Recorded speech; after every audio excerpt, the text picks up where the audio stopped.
When I wrote my book, How to Be Rich, the publishers wanted to change the title. They wanted to call it How to Get Rich. Well, I told them, getting rich is easy. I mean, any fool can get rich. And any number of fools do. I noticed that. But being rich, there's something else. When a man becomes wealthy, he has to deal with the problems of freedom. All the choices he could possibly want. An abyss opens up. Well, I watched that abyss. I watched it ruin men, marriages, but most of all, it ruined the children. There's a difference between being rich and being wealthy.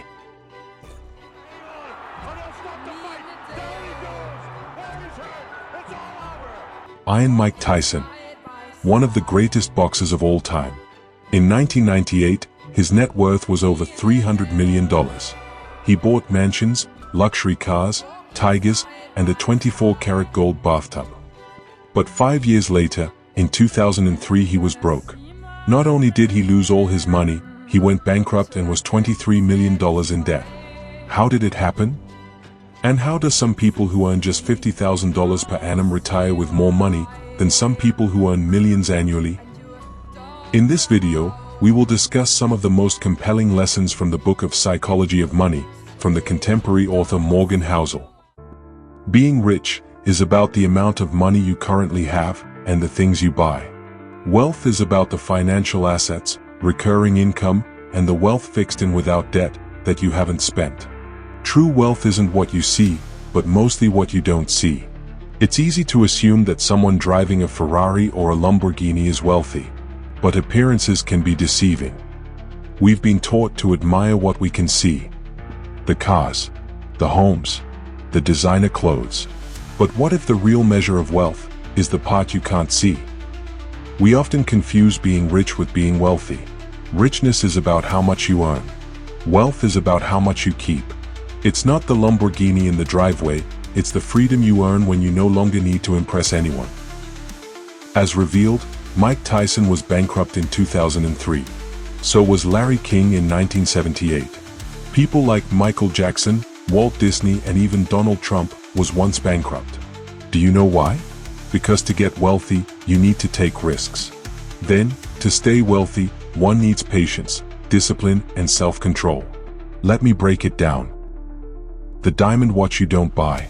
The first-class upgrade you decline. Those are acts of invisible wealth. We are told that money is meant to be spent, that success should be seen. But true wealth doesn't crave validation. It craves time, freedom, and peace. It's easy to copy the rich. The cars, the clothes, the lifestyle. But true wealth is harder to imitate, because it resides in restraint, in planning, in choosing the long road over instant gratification.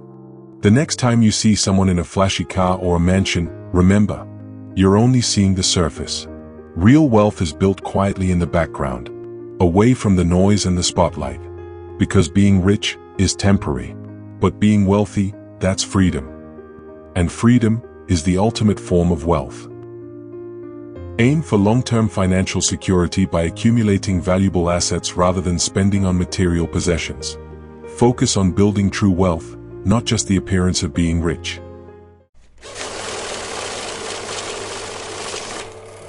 Inside Amazon's empire lies a surprising truth.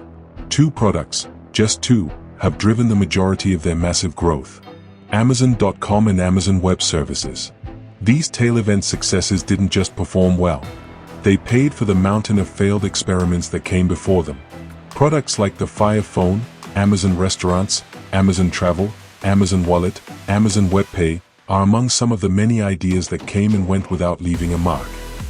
When the Fire Phone collapsed in a spectacular fashion, shareholders expected an apology. But Jeff Bezos had a different message. He said this: "If you think that's a big failure, we're working on much bigger failures right now.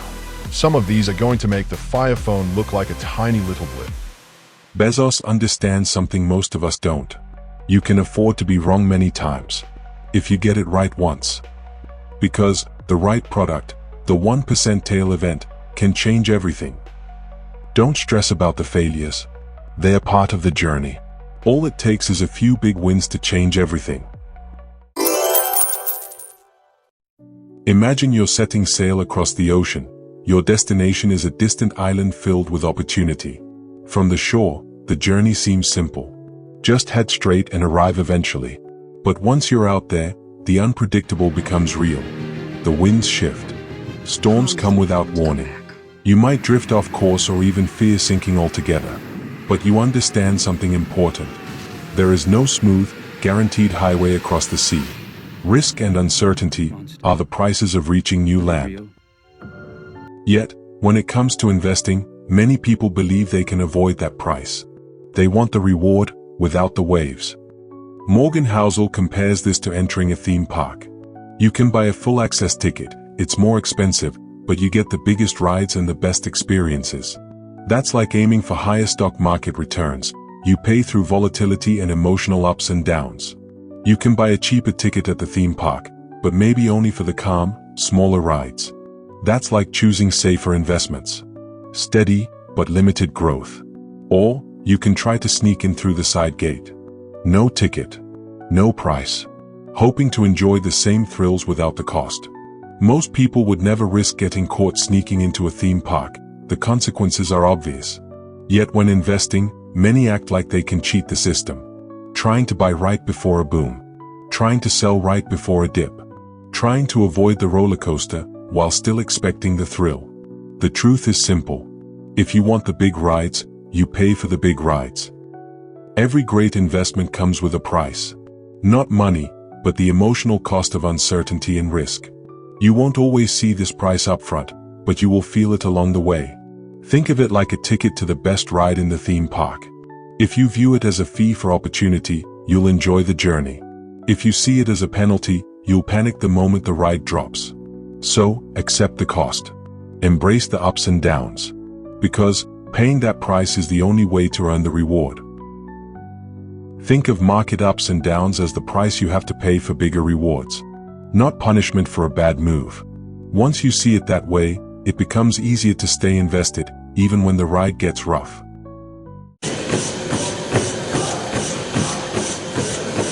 Enough is a mirage.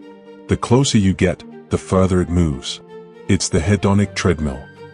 That feeling, where hitting one goal only makes you chase the next. Consider celebrities who already have mansions, fame, and more money than they could ever spend, yet they still push for bigger roles, bigger deals, bigger headlines. Look at the rise and fall of people like Elizabeth Holmes, Sam Bankman-Fried, or those athletes caught in doping scandals, individuals already at the top, but being at the top wasn't high enough. The chase becomes a never-ending staircase. The pursuit consumes everything: joy, peace, relationships. The person who once wanted just a little more is lost chasing something they can never hold. Because, if you don't decide what enough means, nothing ever will be. Decide what enough looks like for you.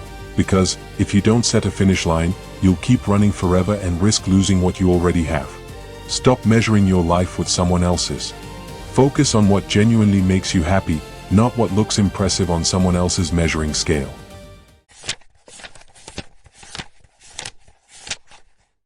Money isn't just numbers. It's psychology, behavior, history, luck, and time. It rewards patience, restraint, and understanding the unseen forces shaping our lives.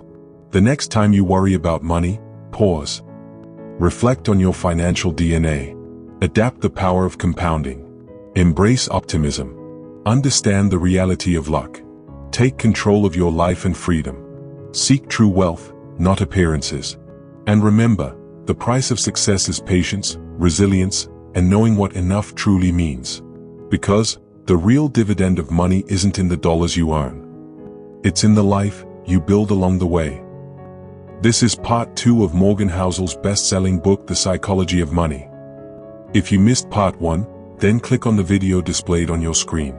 If you liked the video, don't forget to like, share, comment, and subscribe.